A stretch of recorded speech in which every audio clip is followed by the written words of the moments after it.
कि जो लोग न्योता मिलने के बाद नहीं जा रहे हैं, क्या वो रामद्रोही कहलाएंगे?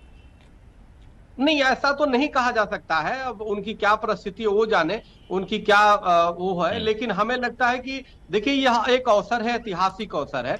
लेकिन अगर जो कहीं दूसरे जगह ही रह करके, तो अगर जो देखिए ना, हम लोग पक्षकार थे, चार पांच पक्षकार हमारी अभी कल बात हुई, दो तीन पक्षकारों तक को अभी तक निमंत्रण नहीं आया। लेकिन फिर भी हम जहां रहेंगे वहीं करेंगे। यहाँ पे मैंने आपको मिला है अनुष्ठान क्या उनको महाराज जी? नहीं नहीं नहीं, नहीं आपको जो न्योता मिला है क्या? आपको नहीं महाराज जी, आपको न्योता मिला है, आप जा रहे हैं?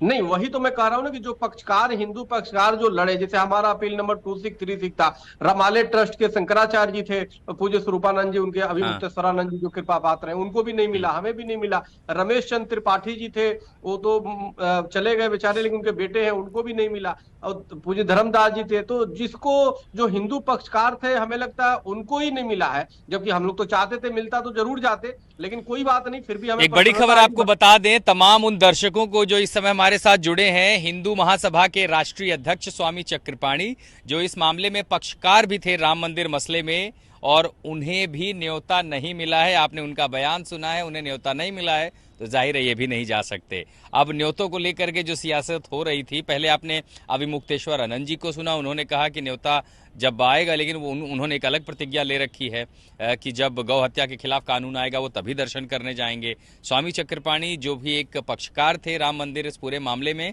उन्हें भी न्योता नहीं मिला है, तो ये भी नहीं जा सकते। मेरा सवाल अगला मेरा ये है स्वामी जी कि ममता बनर्जी काली मंदिर जाना चाहती हैं, संभवतः राहुल गांधी कामाख्या मंदिर में होंगे, और अरविंद केजरीवाल जो है वो कह रहे हैं कि हम तो ऐसे भी हर मंदिर में अब जो सुंदर पाठ और ये कराएंगे। उनकी पार्टी गुजरात में भी ये कार्यक्रम कर रही है। अगर कोई उस दिन नहीं जा रहा है प्राण प्रतिष्ठा के कार्यक्रम में, राहुल गांधी ने कहा है ये बीजेपी आरएसएस का कार्यक्रम है, शरद पवार, अखिलेश यादव, हर किसी ने इस बयान को लगभग ये माना ये तो सरकारी कार्यक्रम है और लोग इसमें नहीं जाना चाहते। अगर कोई 22 को नहीं जा रहा है, 22 के बाद जा रहा है अपनी इच्छा, अपनी आस्था, अपनी श्रद्धा से, तो क्या वो हिंदू विरोधी कहलाएगा? बिल्कुल नहीं। क्योंकि प्राण प्रतिष्ठा उस दिन है, और प्राण प्रतिष्ठा के बाद, उसके बाद दर्शन शुरू होंगे। वैसे भी दर्शन तो 22 को तो इतने ज्यादा लोग जो अतिथि जा रहे हैं वो करेंगे, जो प्राण प्रतिष्ठा के उसका उनके दर्शन तो 23 से ही शुरू होगा। तो इसलिए हमें लगता है कि ऐसा नहीं है, लोगों की परिस्थितियां हो सकती है न जाने के लिए। तो हमें लगता है कि सबको जो है अपने अपने परिस्थिति से जाते हैं। लेकिन हमें लगता है जिसको मिल रहा है न्योता, अगर कोई विशेष कारण नहीं हो तो जरूर जाना चाहिए। हमारे अधिवक्ता हैं जो हमारे राम मंदिर की तरफ से हमारी केस को लड़े थे, सर्वोच्च न्यायालय के प्रेसिडेंट जो है माननीय विकास सिंह जी, तो उनको भी नहीं मिला निमंत्रण। लेकिन उनकी इच्छा थी, हमारे तमाम राजेश रैना, जिन लोग अधिवक्ताओं ने एक लंबी लड़ाई लड़ी थी, तो उनकी तो भी इच्छाएं थी, लेकिन नहीं। ये मुद्दा न्योते और आस्था का है या सियासत का है महाराज जी? स्वामी देखिए चक्रपाणी थोड़ा जी, ये सा, मुद्दा देखिए न्योता और आस्था का है या सियासत का हो गया है? देखिए आशुतोष जी एक वरिष्ठ पत्रकार है, आप जानते हैं अच्छी तरह। सरकार को जब माननीय सर्वोच्च न्यायालय ने दे दिया अधिकार कि आप ट्रस्ट बनाइए, तो सरकार को चाहिए था, वास्तव में देखा जाए ईमानदारी से, क्राइटेरिया होना चाहिए था, उसमें पक्षकारों को जरूर शामिल करना चाहिए था। लेकिन उन्होंने एक स्थानीय रूप से संघ के बीएचपी के लोगों को जोड़ा, तो खैर उसमें हमें कोई आपत्ति नहीं, जोड़ो, लेकिन कम से कम और लोगों को जोड़ना चाहिए जिन लोगों ने उसमें साथ और समर्थन दिया है। पूज्य अभी मुक्तेश्वरानंद जी जो है वो खुद भी पक्षकार थे, उनके पूज्य गुरुदेव स्वरूपानंद जी रमाले ट्रस्ट के माध्यम से बहुत उन्होंने उस पर काम किया। तो अब कहीं ना कहीं उनको अनदेखा किया गया, अभी तक तो किया ही गया है। और मूल विषय यह है कि, लेकिन हमें सबको प्रसन्नता है कि ये कितने वर्षों के संघर्ष के बाद जो है भगवान रामलला का जो टेंट में थे, आज भव्य उनका बन रहा है। थोड़ी सी अगर जो और पूरा अगर बन के अगर प्रतिष्ठित होता तो निश्चित रूप से ठीक था।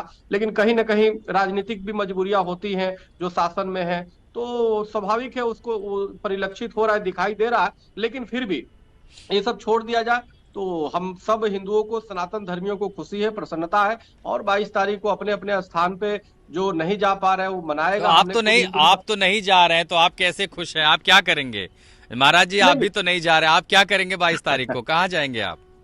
नहीं, हमारे पूर्वजों ने जो राम मंदिर की लड़ाई लड़ी और जो उसको किया, और हम उसको लेकर के 2006 से हमने उसको आगे बढ़ाया, तो हम तो प्रसन्नता, हम तो पूरे देश में हमारे जो महासभा के लोग हैं सबको बोल दिया कि अपने अपने स्थान पे यज्ञ, हवन और भंडारा कराओ, हरे सीताराम का जाप कराओ, हमारे यहाँ खुद होगा। संतों भी आएंगे, संतों के साथ, और सभी महासभा के लोग अपने आएंगे, अपना होगा। तो ये जरूरी नहीं है कि हम उस दिन जाके ही भगवान राम के प्रति अभिव्यक्ति करें। हम लोग तो वो उसमें इकाई में है, अपने नींव को लगाने वाले जो हम लोगों ने राम मंदिर की लड़ाई लड़ी मेन, और हम लोगों ने केस लड़ा सुप्रीम कोर्ट से। इसको सरकार ने थोड़े बनाया है, इसको तो माननीय सर्वोच्च न्यायालय ने आदेश दिया।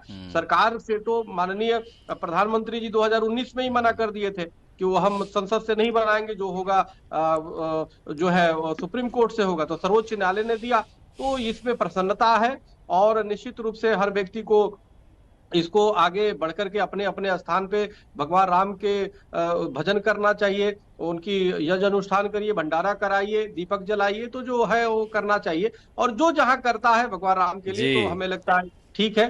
जी विपक्ष भी जो राममय हो रहा है, या जो हिंदुत्व सनातन के सम्मान की तरफ आगे बढ़ रही है, बहुत ही खुशी और सुखद अनुभव है।